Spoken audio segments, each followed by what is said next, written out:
PTI ने फिर 5 फरवरी को दोबारा इंटर पार्टी इलेक्शन कराने का ऐलान किया है। इलेक्शन से एक हफ्ते पहले और पीटीआई के बानी चेयरमैन इमरान खान को मुसलसल 2 रोज़ ताबड़तोड़ कैद की सज़ाओं के बाद ये गैर मामूली पेशरफ्त है, जिसको बल्ले का इंतखाबी निशान की बहाली और इलेक्शन के बाद पीटीआई के आज़ाद अरकान के सियासी मुस्तकबिल के हवाले से देखा जा रहा है।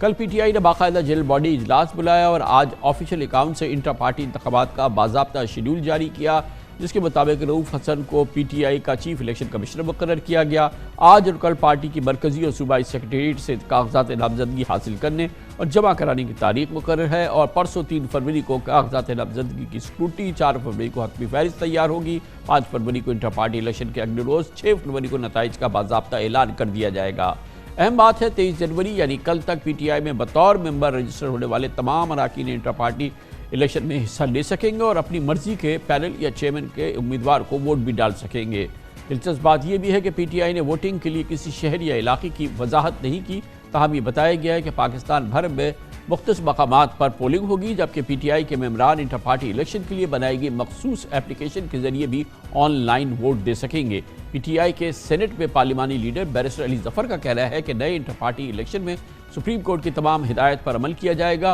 उन्होंने कहा कि पीटीआई के आज़ाद उम्मीदवारों को एक प्लेटफॉर्म पर जमा होने से अब इलेक्शन कमीशन नहीं रोक सकेगा।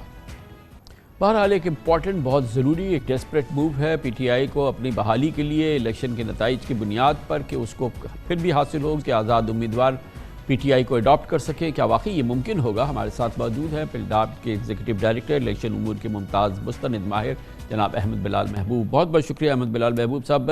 ज़ाहिर है कि पीटीआई के साथ एक बहुत बड़ी सेटबैक हो चुकी है, इनक्रेडिबली बिग सेटबैक, लेकिन अब वो बड़ी तेज़ी से कोशिश कर रहे हैं कि बाज़ाब्ता इलेक्शन करा दें, जो सुप्रीम कोर्ट की हिदायत है बिल्कुल मिनोन उस पर अमल कर दें और इलेक्शन से पहले इलेक्शन के नताइज जारी कर दें। क्या ये मौका है, क्या ये एक अपॉर्चुनिटी है पीटीआई के पास इसके ज़रिए कि इसके बाद आज़ाद उम्मीदवार जो कि आज़ाद की हैसियत में उनके नामजद करदा लड़ रहे हैं वो पीटीआई को ज्वाइन कर सके आफ्टर इलेक्शन? ये पॉसिबिलिटी है? बहुत शुक्रिया कामरान खान साहब। देखिए, जो इलेक्शन के जो रूल्स हैं 2017 उसके रूल नंबर 94 के अंदर यह दर्ज है कि किस तरह से आज़ाद उम्मीदवार पार्टियों के अंदर शामिल हो के जो रिज़र्व्ड सीट्स हैं उनके अंदर कोटे के इजाफे का बायस बनते हैं। तो ये पार्टी को तो ज्वाइन करना कोई मसला नहीं है, आज़ाद उम्मीदवार किसी भी वक्त चाहें तो वो किसी भी पार्टी को ज्वाइन कर सकते हैं या अपनी को पार्टी बना सकते हैं। लेकिन मामला ये है कि ऑफिशियल नोटिफिकेशन के 3 दिन के अंदर अगर वो किसी पार्टी को ज्वाइन करते हैं तो फिर वो जो रिज़र्व्ड सीट्स हैं उनमें से अपना हिस्सा क्लेम कर सकते हैं। लेकिन उसके लिए 2 शर्तें हैं। एक शर्त तो ये है कि वो उस पार्टी के लोगों ने यानी उसकी कैंडिडेट्स की एक लिस्ट जमा करा दी हो इलेक्शन कमीशन के पास, यानी जो विमेन की सीट्स हैं और जो नॉन मुस्लिम्स की सीट्स हैं उनके एक लिस्ट सिस्टम के तहत इलेक्शन होता है, तो उनकी फहरिस्त इलेक्शन कमीशन को जमा करानी बुनियादी सवाल अहमद बिलाल साहब मैं ये जानना चाह रहा हूँ कि जो आज पीटीआई के इलेक्शन हो जाते हैं, मान लीजिए 8 फरवरी से पहले मुकम्मल हो जाते हैं, नताइज जारी हो जाते हैं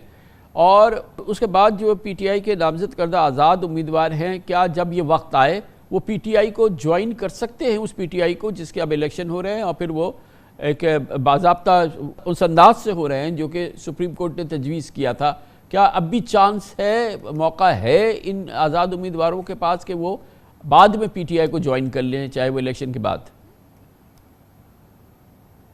बिल्कुल कर सकते हैं, उसमें तो कोई पाबंदी नहीं है। आज़ाद उम्मीदवार किसी भी पार्टी को किसी भी वक्त ज्वाइन कर सकता है, उस पर कोई पाबंदी नहीं है, क्योंकि वो तो आज़ाद है और वो जब किसी डिसिप्लिन में भी नहीं है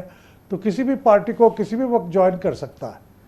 इंक्लूडिंग पीटीआई। उस पीटीआई में ज्वाइन करने के लिए पीटीआई ने क्या करना है कि उसको वो अहल हो कि ये लोग उसको ज्वाइन कर सके, या पीटीआई को भी कुछ करना है जैसे कि वो इलेक्शन करा रहे हैं? जी बिल्कुल, इलेक्शन तो जो करा रहे हैं वो तो एक सिंबल के लिए करा रहे हैं और उसको अगर सिंबल मिल जाता है तो फिर वो उसके लिए जो रिज़र्व सीट्स हैं वो उसके लिए क्वालिफाई हो जाएंगे। लेकिन इसके लिए तरीक़ेकार होता है लिखा हुआ रूल्स के अंदर कि वो एफिडेविट देना होता है उम्मीदवार को और फिर पार्टी के सरबराह को उसकी एक्सेप्टेंस करके ये दोनों डॉक्यूमेंट्स इलेक्शन कमीशन को देने होते हैं। और इलेक्शन कमीशन को जब ये डॉक्यूमेंट्स मिल जाते हैं तो इलेक्शन कमीशन के पास ये बात रजिस्टर हो जाती है कि ये अब आज़ाद उम्मीदवार इस पार्टी का हिस्सा हो गया है। तो वो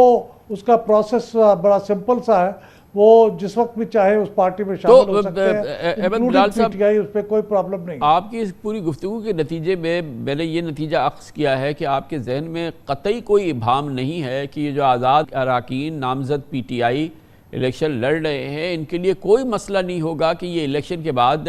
ये सब मिल के कहें कि अब हम पीटीआई को ज्वाइन कर रहे हैं विदिन दोज 3 डेज़, जो कि इलेक्शन के बाद उनके पास गुंजाइश होती है। आपके नज़दीक ये कोई मसला नहीं है?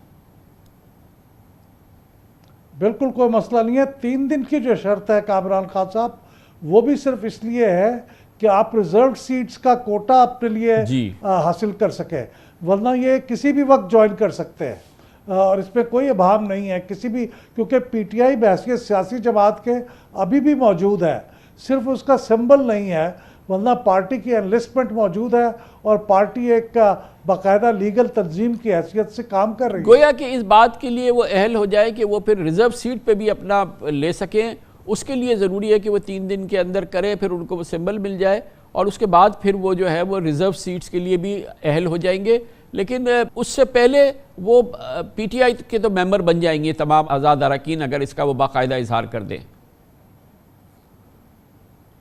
जी, पीटीआई के मेंबर बन जाएंगे और उसके बाद फिर वो तमाम जो मेंबर होंगे वो बहैसियत पार्टी के